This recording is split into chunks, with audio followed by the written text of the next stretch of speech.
Hey, how you doing? It is Tom Breeze here from Viewability, and in this video I have an audio podcast for you because I was recently interviewed on the Garlic Marketing Show, and I talked about how to create a winning YouTube ad campaign for your business. So if you carry on watching or listening to this video, you should get a lot of insight into how to start building YouTube ads that turn a profit, and for pretty much any business as well. So keep on listening, make notes, and I'll be asking you to leave comments at the end of the video as well. So please get ready for that as well. All right, carry on listening. Hopefully you enjoyed the podcast. Welcome to an awesome Garlic Marketing Show. This one's video specific, and I've got the video expert when it comes to YouTube ads.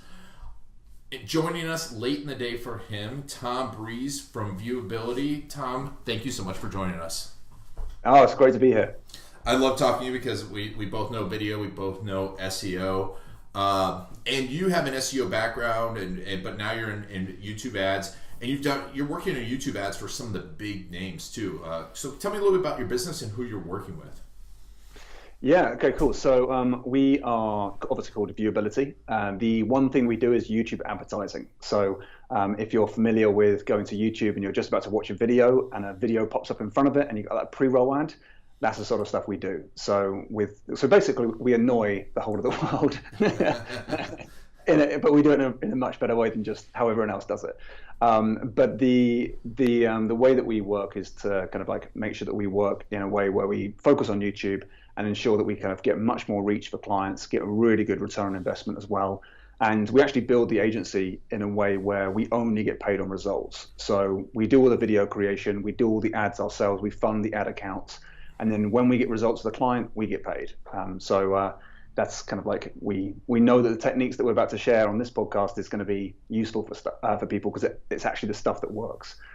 So that should be cool. But we do it for like Frank Kern, Amy Porterfield, Neil Patel, Brenda Burchard. There's a whole host of the internet marketing type big name sort of thing that we end up running the YouTube ads for. And yeah, we're doing a pretty good job at the moment. So it's good fun. Awesome. Yeah. And I mean, we've had Neil on, we've had a few of those people on. And, you know, Neil was #1 entrepreneur in the world from Entrepreneur Magazine, #1 marketer. And that's a big kudo that he's using you guys. How did you get into doing YouTube ads?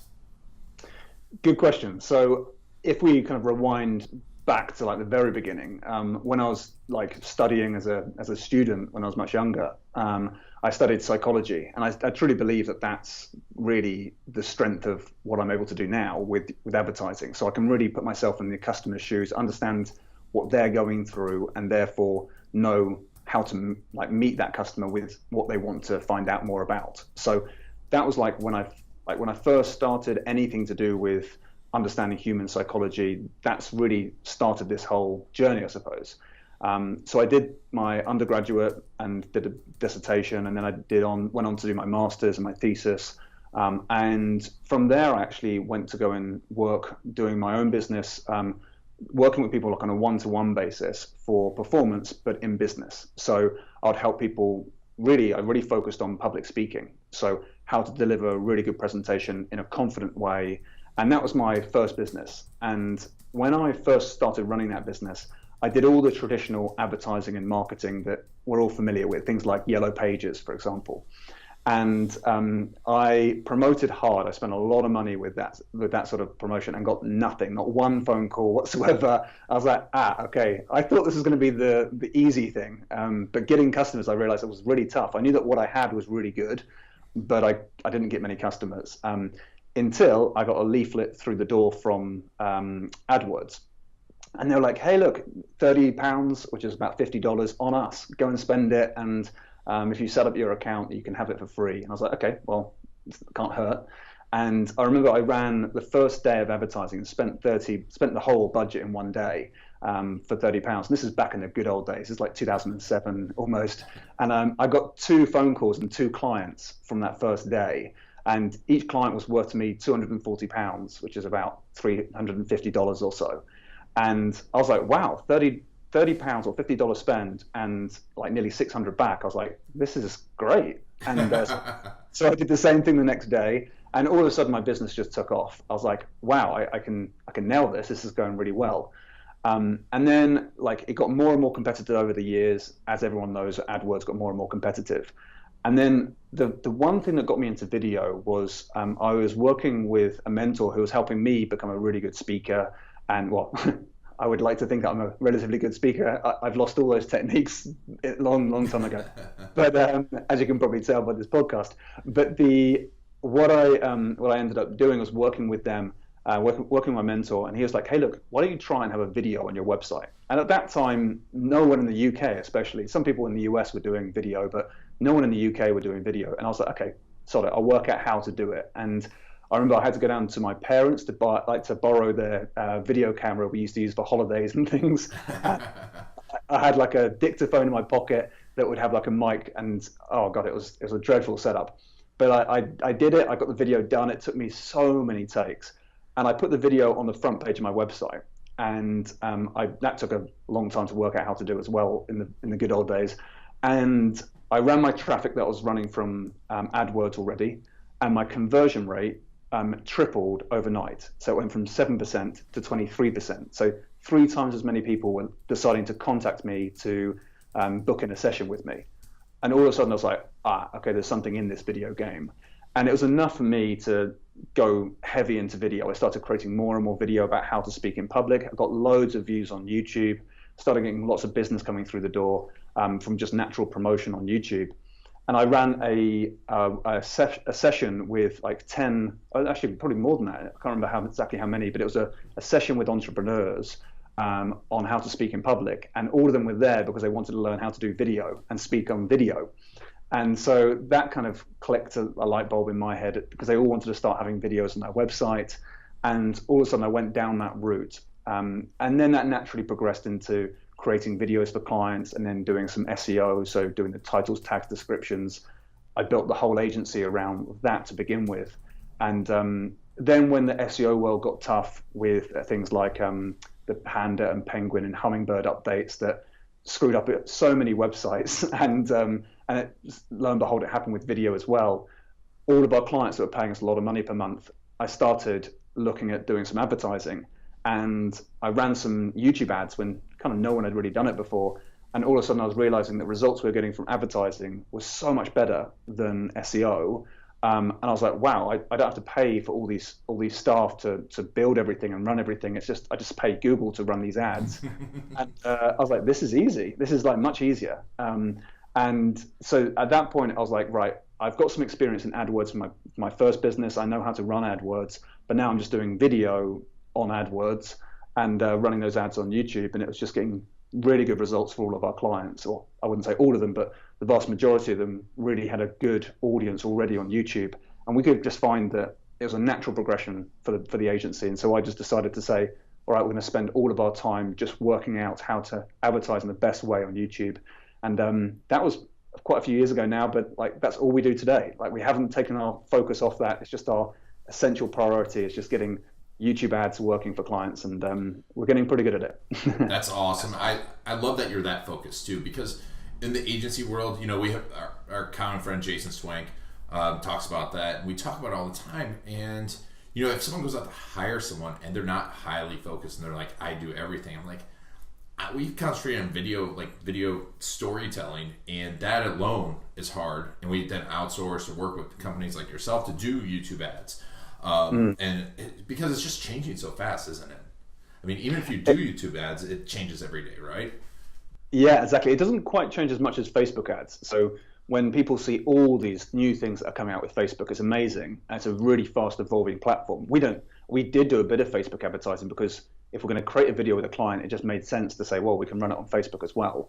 But we pulled back from that as well because it's just so difficult as an agency to concentrate on more than doing one thing exceptionally well, sort of thing. So we just looked at YouTube and said, you know what, this is our niche. This is what we're really used to. We know the people on YouTube, and we know how people act on YouTube and what they're up to. And we just know how to have a message that resonates with people on YouTube. It's very different to Facebook. And that's why a lot of people that try and migrate across from Facebook to YouTube don't really get it to work very well. And it's because they think that like, oh, I can just run the same ads on Facebook and it should just work on YouTube. It's a very different platform, so it requires a different approach. But yeah, for me, I'm running the agency. I just realized that if we just have a team that just know what they're doing with YouTube ads, and we can build the standard operating procedures, but also know how to be creative with the adverts, it's an easy. I wouldn't say it's easy, but it's a simple way of thinking about things because we've just done it for so long. Yeah, and I think you make a huge point there in the difference in platforms and the difference of usage, right? And understanding that it's not the same thing when you're not telling the same story, you're not doing the same video. It can be similar content, but it has to be rearranged differently, right? What are the big changes that you see when you have to go from Facebook to YouTube as far as content goes? Yeah, so I see that if you're going onto Facebook as a user, you go to Facebook and you're there because you want to connect with your community and your friends, or if you're there as an entrepreneur, you want to meet your customers there, and you know that your customers are all there, and there's going to be, you can get in front of your customers based on their interests and who they are, and they're kind of like almost like their character traits. So we kind of know their demographics, we know what they're interested in.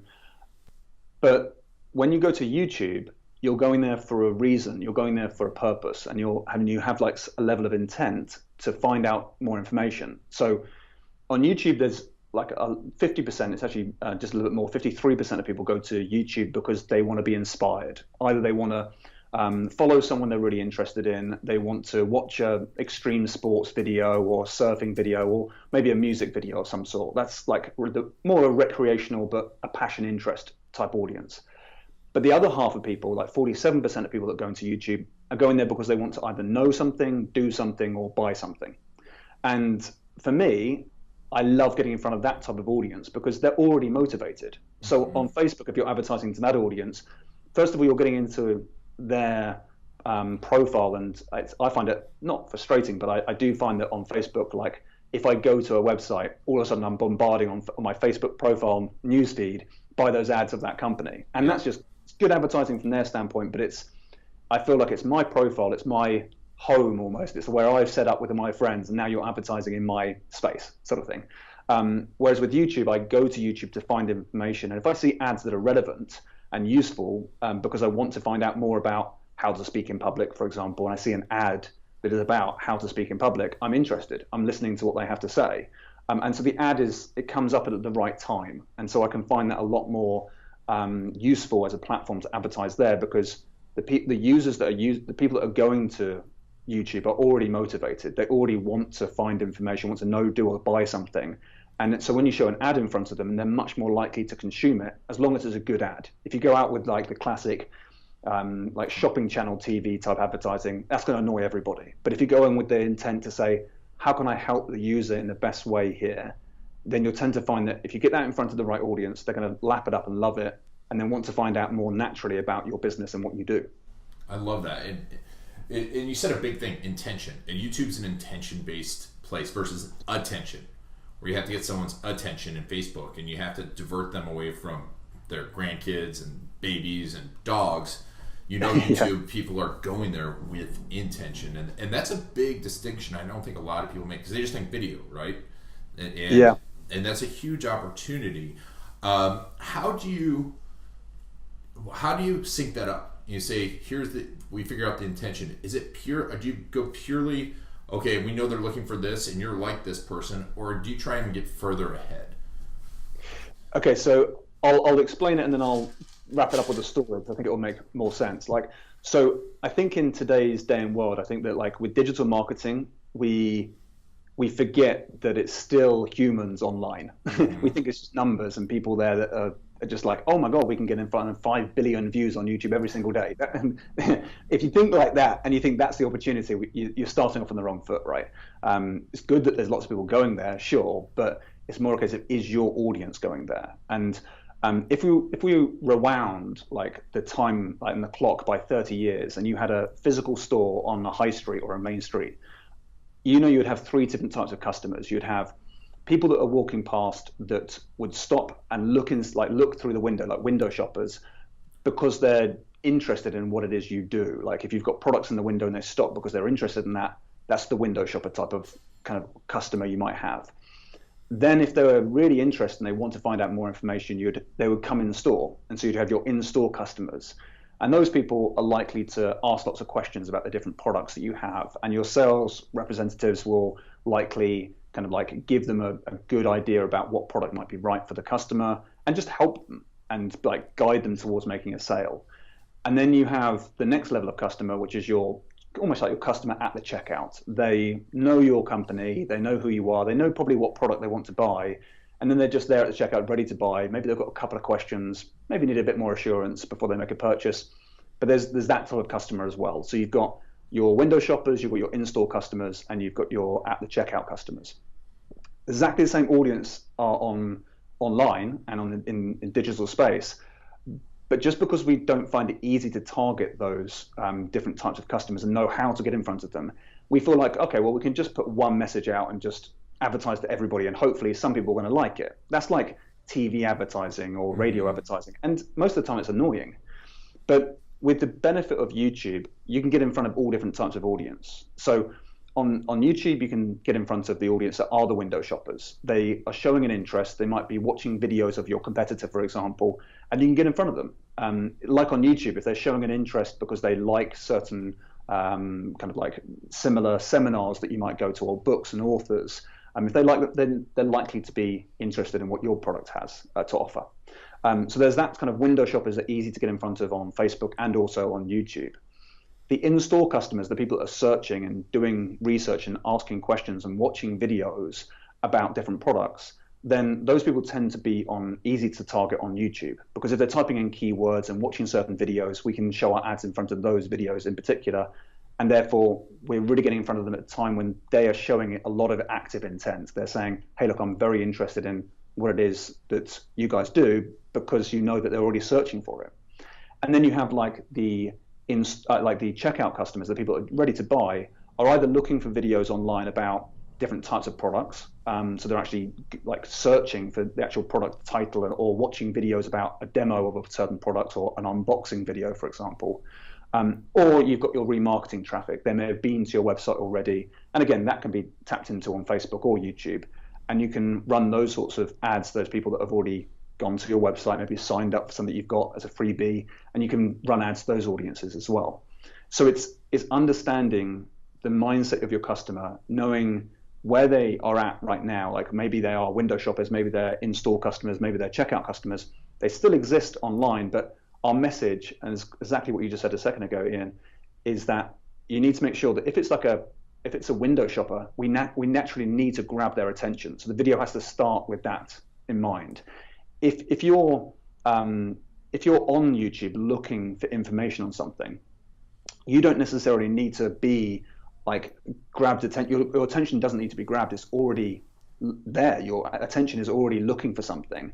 So we can start the video with straight away like, hey, look, let me give you 3 tips that are really useful for you to solve the problem that you're currently looking for. That just goes straight into content. That's just so much more helpful for the user.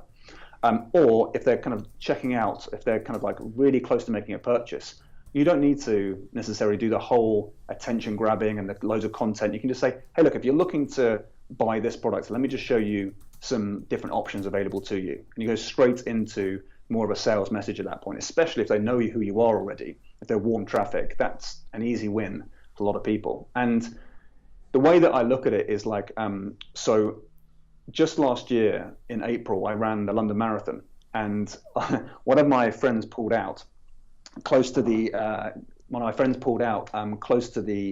actual marathon itself, with 12 weeks to go. And it was for charity. It's one of our friends who unfortunately passed away a while ago. But our friends, we had like a WhatsApp group, and they said, hey, look, this guy can't run anymore. Is anyone up for doing it? And stupidly, I said, yeah, I'll do it. Never run a marathon before in my life. Didn't have a clue what to expect. Said I'd do it. And the first thing I did, I went to Google straight away and typed in how to run a marathon. Now, I'd already said I'd do it. And it said, do not attempt to run a marathon. This is the first blog post I read. Do not attempt to run a marathon unless you've got 18 weeks of training, like definitely done, sort of thing. I was like, great, I've got 12 weeks to go. I haven't done any exercise for a long time. And I was like, I need to get myself my act together.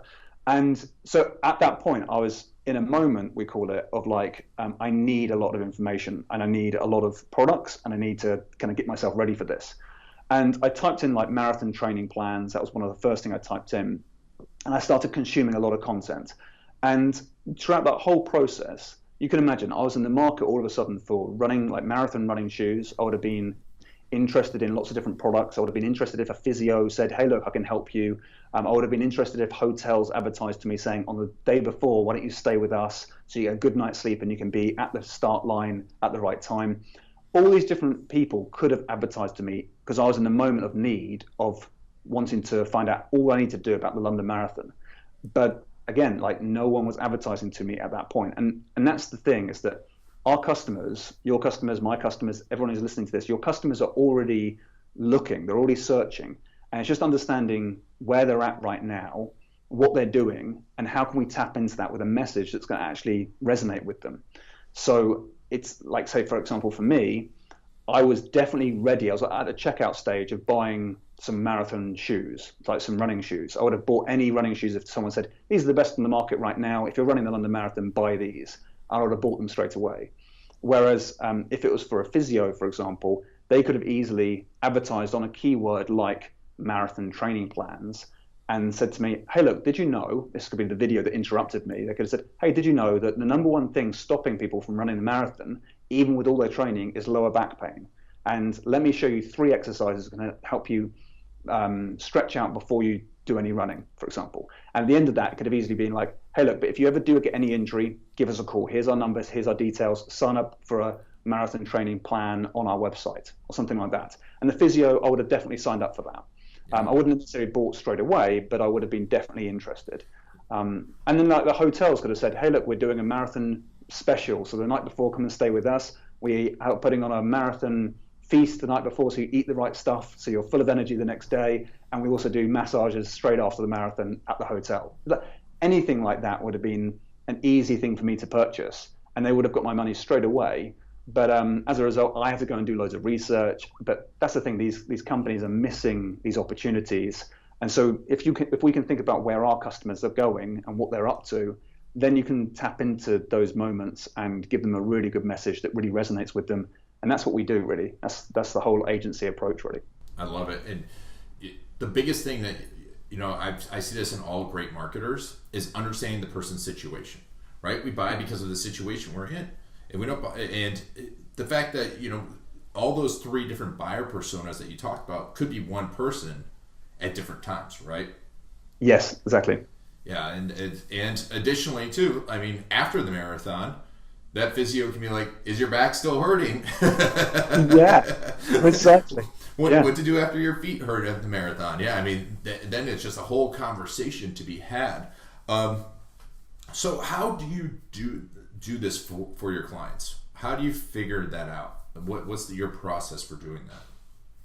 So the first wave of activity is to we actually think about, like, there's normally like a big idea that the client will have, that is saying like, okay, here's what I want to do. And it might be, I want to make sure that, let's say, for example, they're running a webinar or they're selling a book.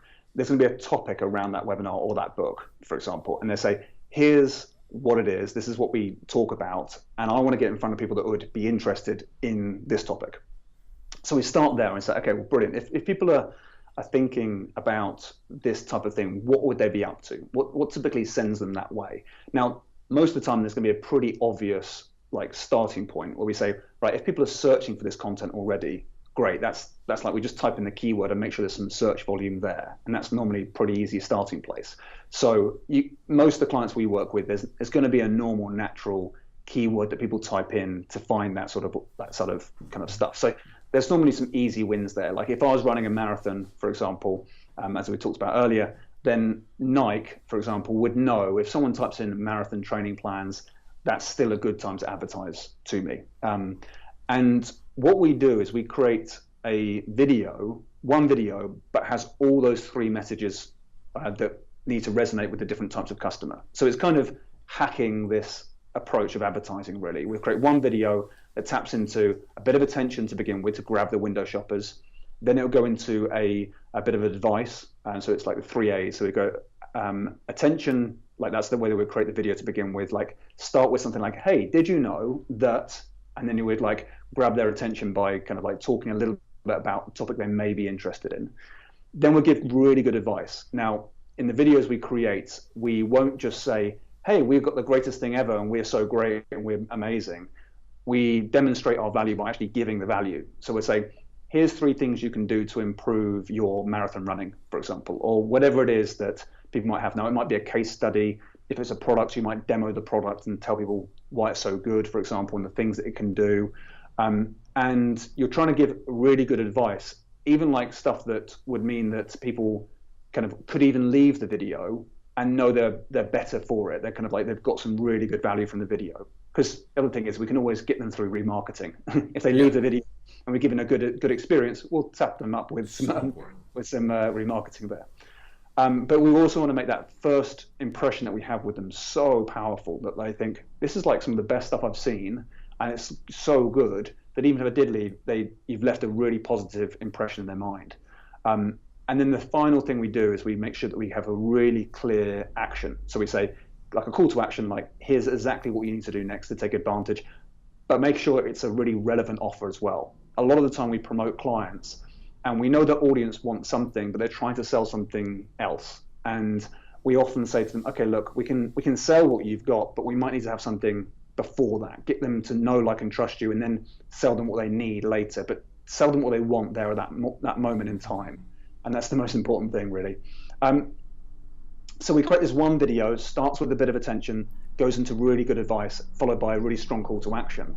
And we follow that formula for pretty much every client. We throw in some credibility, of course. We try and make it a bit kind of like engaging in different ways and tell a really good story. And Ian, I'm sure that listeners have listened to you and know how to do that. And we put that together. But the magic is that we know then that from that video, if we're getting in front of window shoppers, we show them the whole video. If we're getting in front of an audience that are already searching for what it is we have, we kind of take that first attention section of the video off and we just start with let me show you 3 things that are going to be really helpful for you to run a marathon. And so that will be the starting point of the video. So it's just like we've taken the first maybe 30 seconds of the video off the video and start with content and run that to the in-store customer audience. And then if we're getting in front of like a really warm, hot traffic that already know who we are, we don't even include the advice sometimes. We just start with, hey, the webinar starts this evening. Go and check it out. It's going to be full of really good content. Click here and go and register your place for the webinar tonight, or go and grab the book, or whatever the offer might be. And we just start with that action then. But we only normally run that sort of video to a really warm audience that have yet to sign up. And it means that we just say to the client, go and film this one video, but it really means that we can create 3 videos out of it. And it gives us enough to start the advertising process, because the first time you advertise, the first day is going to be horrible. The stats are going to look horrible. But after a couple of days, you can then say, okay, well, we've seen some good results here. Let's ramp up in those areas and let's turn off the bits that didn't work. And in the vast majority of cases, if you've created a good video that people are engaging with and you are targeting your audience in an intelligent way, then you should see really good results.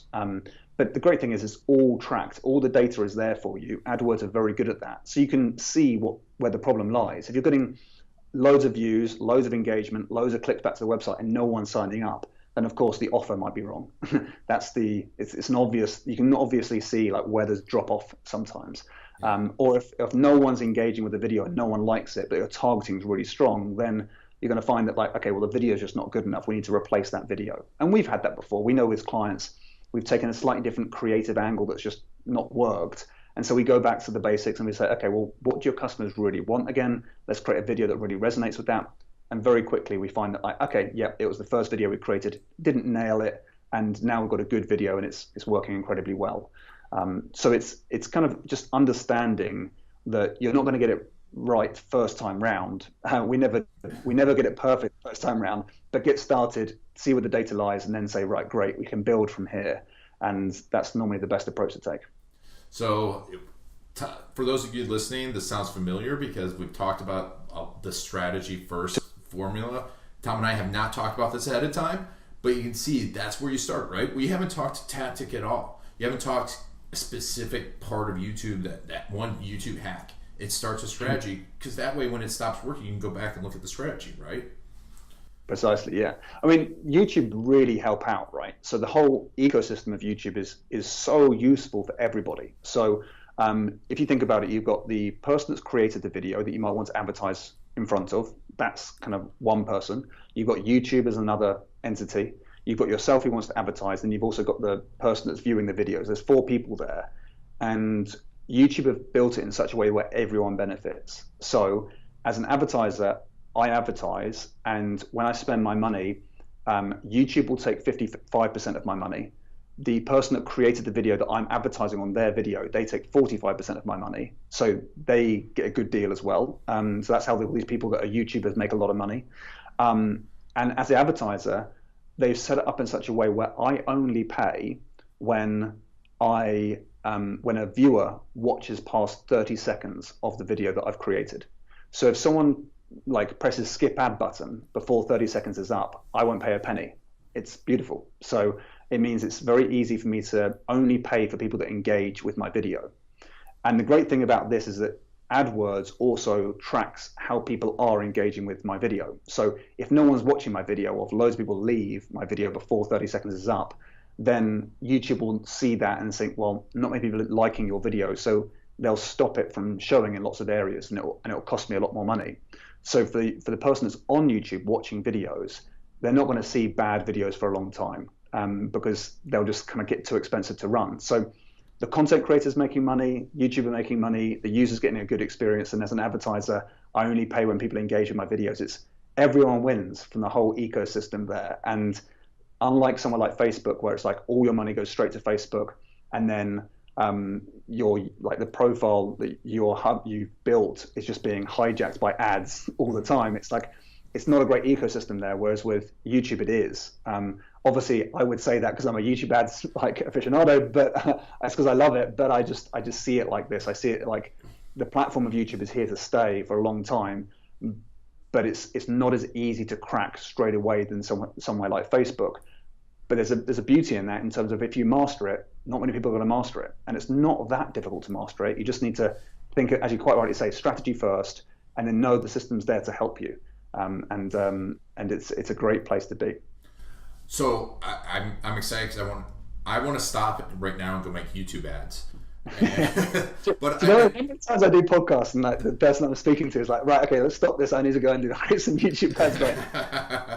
So you're doing a great job because two things. First of all, I don't know if you saw yesterday, but Facebook, there was a report that Facebook's going to go the YouTube model and split the ads with the video creators.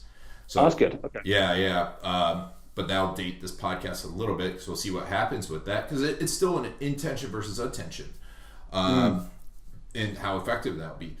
But obviously, all the listeners can't hire you, so they have smaller budgets, whatever. But you have a resource out there that I think is really cool. Can you tell us about that and that story of success? Because I think it's awesome, because everyone's like, well, my business isn't for it, but it's not your typical business, right? And that you're talking about in here. So tell me a little bit about that. Yeah, so it must be about a year ago now, I wanted to document down what we do. And really the way I wanted to start this was for my internal team to be able to see how we do things, and like a live demonstration with a client. I thought this would be really good if I build it out so my team could watch it and replicate the success each time, so to speak. So what I did is I went out to the studio. We had like a 5-camera setup, and we had like like a person that was like interviewing me as well, and then we also had a business owner. So there's 3 of us sitting in the studio, and from start to finish across one day, we do everything. So we talk about the strategy. We think about kind of like a bit of keyword research, where we want to show the ads, and kind of like go through that process so it'd be easy for any business, because I wanted my team to know how to do it for any type of business that comes on board. And we sat there, and I didn't touch anything, because I thought if I touch the computer, then people will think, oh, it's me that's done my magic or whatever it is. So I said, I'm not allowed to touch the computer all day. And Anthony, the guy who sat there, who's a business owner who sold kites, I said to him, look, you are the person that has to do everything. So if there's any questions you have, or you don't know where to click, I can point where to click, but you have to do the actions. So we set it all up, and he set up his YouTube account, he set up his AdWords account, linked it all up, everything was recorded. And we had created a video, so we showed how we created the video. And then he started running his ads. And I didn't actually know, so all I was interested in is like getting it set up properly so my team could do it. And he called me about a week later and said, hey, look, these YouTube ads work right, don't they? I was like, well, I hope they're working well. Yeah, that's the whole idea. And so 3 weeks later, he did this testimonial for us. And it was like 21 days in. And for every dollar he spent on his YouTube ads, he was getting $6 back from sales. And he was selling kites. So he was going after like a dads who are interested in like outdoor activities and might be going on a holiday soon. And we did some clever targeting there so we can get in front of exactly the right sort of customer. And so he ran these ads, and he was blown away. And I was pretty blown away by the results because I wasn't expecting it either. So every dollar he spends, he gets $6 back. And it's beautiful because it's all documented, it's all in there. And so my intention was to not really sell it as a product. I just wanted to have it as the internal team. And then I thought, you know what? It's the product's created. I know all my clients do incredibly well from the promotions that we do with them. So I decided to just release. I put it all up on like a platform called Teachable, and so it's really easy to go through it all and follow along, and it's all documented easily in there. And there's some software tools that I've added in there as well. So if people want to get it, they just need to go to it's viewability.co.uk, and there's a tab there that's kind of like got training on it. So we've actually just recently done a website recreation, redesign sort of thing. But very soon you'll see the tab in there because it is in there. And you can look around, but it's called the YouTube Ads Workshop. It's $200 right now. I don't know if it's going to change in price or anything, but that's what it is selling at right now. And it's we've done lots of people buy it, which is great, and lots of people get great results. But didn't start off with this like product of like, hey, I want to make this good for everybody. It was like purely my team. And but it's very easy to go through it and get the results. So if anyone's awesome. Do it, it's good. That is fantastic, and I tell this to people all the time because they're like, well, $200, or I'm like, listen, if I told you that next year Apple was going to go up, the Apple stock was going to go up 20%, 30%, you'd be like, oh, let me get all my money for my family and put it in there. And you're talking about a 6-to-1. If I told you Apple was going to be 6 times what it was worth, you'd be like, yeah, you're crazy. So for $200, even if you get a third of the results of this guy, you're getting a huge return on investment. That's amazing. That's so cool. I'm excited to watch it. And I know because of who you work with, I've talked to other people that it works for them. It works across markets. And YouTube, one thing we didn't talk about, and I tell people all the time, it's the second most used search engine out there, right? Yeah. And even if you get in front of someone for 15 seconds with your face in your product, you don't pay for it, and you get in front of someone for 15 seconds. Yeah. The most powerful thing of all of this that we haven't really talked about, and of course, there's a huge opportunity with the number of views and the biggest search, or the second biggest search engine, and you can also get your YouTube ads, not your YouTube ads, but your YouTube videos, like on a Google search. So you can actually get your videos on the biggest platform as well. But the biggest thing of all about this, in my opinion, is the fact that when you show a video, a good quality video that's full of, not necessarily shot really well, but more a case like the content's really strong, and you get that in front of your customers, the image and so you've got the visuals, you've got the auditory, they can hear what you're saying, and you've got the actual content of it as well. They're getting such an experience, and they're also in that search mentality, so they're already looking for stuff. If you give a really good experience, they're not going to forget you. There's a study done by a guy called David Rubin quite a while back in the 80s. But before his study, everyone believed that, or the psychological kind of society, I suppose, used to think that your brain worked rather like files in a filing cabinet. So you get a memory, it goes into a file or folder, into the filing cabinet, and every time you want to remember it, it's like you're bringing it back out again mentally. And he said, look, it's not like that at all, because if you think about a memory, think of the first line of the word, or the first line of Hey Jude by the Beatles. You hear it, then you hear Paul McCartney's voice, and you might remember something that you went through when you first heard that song. Or if you think about the taste of a watermelon, you don't just think about the taste, you think about what you see. You see the green rind, the red fruit. And all these memories are actually kind of like connected with each other. And he said, like, all of our memories are like this, and the more when we kind of like speak or when we communicate with someone, the more different memory structures, so like not just your visuals but your auditory, your feelings and what you learn, etc., the more time you have with someone, it's like the more hooks and loops you're putting in their brain. It works like Velcro, almost. Like a video can be like Velcro in a way that if your message is really strong and you've got really good visuals, people just don't forget you on your video. Even if they leave, they'll see it a week later and they'll be like, oh my God, yeah, it's that guy again. I remember he gave me really good experience about learning how to do this. I'll never forget that person. And that's what's so strong. If you showed an image ad, they'll forget it. If you show a text ad, they'll forget it. If you show a video ad, I mean, we can all remember like childhood adverts when we saw them on TV, and we can probably even remember the jingles and the visuals and what it all looked like, because we're suckered into it, right? Because like that's exactly how our brains remember things, like visually.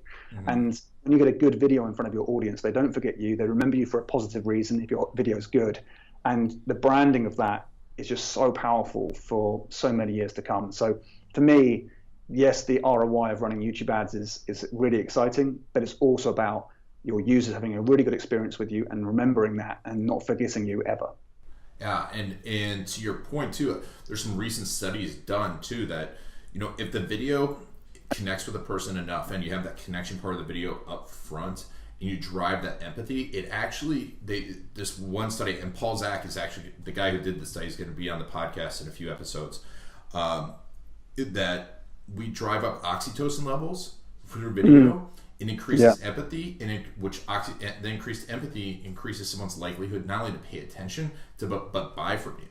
So it's crazy. There's a lot of studies out there about like heightened states, and when you have a heightened state of some sort, your memory records a lot quicker and it remembers things. It's like light bulb memories. It's like if you have something that really shocks you and kind of like is a big bit of news or anything like that, like, don't want to mention it too much, but like 9/11, for example, everyone remembers where they were, what they were doing, to the point where you know what clothes you're wearing, who you're with, what everyone said, because your mind is in such a shocked moment that it records everything because it's like a survival thing. And it's the same thing to a certain extent with video. If you have a really good connection, it's different to what they're expecting, and most people don't expect really good video ads. So as soon as you have a really good video ad on YouTube in front of your customer and they're already searching for it, that's where you get embedded so deeply. And it's exactly what you're talking about there. The oxytocin, like the stronger feelings of empathy, it's like it gets recorded and it doesn't get forgotten. And that's kind of how the brain works. And that's kind of getting a bit geeky, but that's kind of like why video, I think, is so powerful. I love this stuff. Well, and I mean, this podcast I intend for people that are really serious about marketing. So I think knowing the psychology is such an important part of it because it improves your arsenal. And it's so cool that you have that amazing background because you have such skills. You're not some guy that just learned a few YouTube hacks and put it out there. There's so much going into it. I love it. Tom, we were going to do some more stories and stuff, but running out of time, what, besides after strategy, what's the number one tactic that you're using right now to make YouTube ads really work for people? I think in terms of getting started with any YouTube advertising, I think we've already talked about how to create the video. And I think that's an important part of it. Give good value, given a good experience with the user. Start with the user in mind first and think, what video would wow you if you were the customer, sort of thing. So starting there. Once you've created that video ad, there's a type of strategy that I actually teach in the workshop that is like an in-stream ad. So it's like the pre-roll ad that begins. But the targeting that you can do with this one technique means it's so granular that you've got complete control. And what it is like, so it's targeting what's called placements. There's loads of different targeting options available to you, but placements is one that is just a no-brainer. And what it is like you can literally say on YouTube, I want to advertise in front of that video. So if your competitor's releasing videos and you can show ads in front of them, and in the vast majority of cases you can, or if there's a topic out there with videos about that topic that are exactly what you want to be getting in front of, if your customers are looking for exactly videos that you would think, oh, if they're looking up this stuff, it's going to be perfect for my message. You can choose those videos, like the URLs of the videos that you want to advertise in front of, add them as placements, and then your ads will show in front of that video. And it means that you just get in front of exactly the right audience. But because it's so granular, you can literally pause the videos that aren't working for you and spend more money on the videos that are working for you, to the point where you're like, great, this is working incredibly well for me. And that's it's one of those campaigns that we build every single time with a client. And because we just know it works really well in terms of return on investment. It's like the one that just, like, you pay exactly the right sort of money, you pay on exactly the videos you want to advertise in front of, and it's the easiest place to get started with lower spend and making sure that you have a good reach as well. So it just gets you started. It proves to you that YouTube ads can work for your business. And then you're like, great, you get some proof of concept. Then you can go and experiment with the profits you've made with other targeting options. But that's kind of like where I would recommend people start. Is like, start with those placements, advertise with your pre-roll ad, and you should see really good results very quickly. Awesome. That's so exciting. So viewability.co.uk. If you click on the show notes, you'll be able to get to the link. Tom, you have to come back, because obviously we both talk video, we both geek out, and I'm sure you have new stuff next time. Thank you so much for being on the show. Of course, I've loved it. I'm definitely back for sure. Awesome. And thank you all for listening to Tom and I geek out about video marketing and psychology and oxytocin. This is Iron Garlic, and make sure to check out Tom's course, start using it, and let us know how it works for you. Let Tom and I know. And we're there to help. We're all here to help. Go to my Facebook page, let him know how it's working for you, and we'll be talking to you soon. Thanks again, Tom. Cheers. Okay, so hopefully you found that episode really powerful, and you can start to see how you would create winning YouTube ad campaigns for your business. Now, this is the point where I ask you for your comments, and I know it's not always easy to leave comments, but please do. Anything positive, anything negative, any feedback that you might have, any questions you might have, please look below, leave the comments, and myself and the team will come back to you and hopefully be able to help you out even further, and hopefully not throw a load of things off the table as well as I do these videos. But please do look below and leave your comments, because I'm trying to build a channel that's really powerful for you. The whole idea of this channel is to create something so powerful for you, so you actually see these kind of like notifications when we release a new video that you actually go and want to go and see.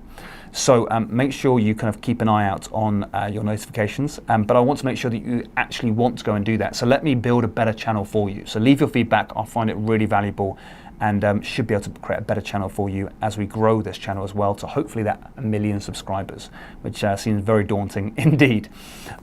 So yes, that will be the case. And also, if you haven't done so yet already and you like this content, you want to get more just like it, make sure you subscribe. Hit the subscribe button, and I'll speaking to you or giving you new videos very soon indeed. Thanks.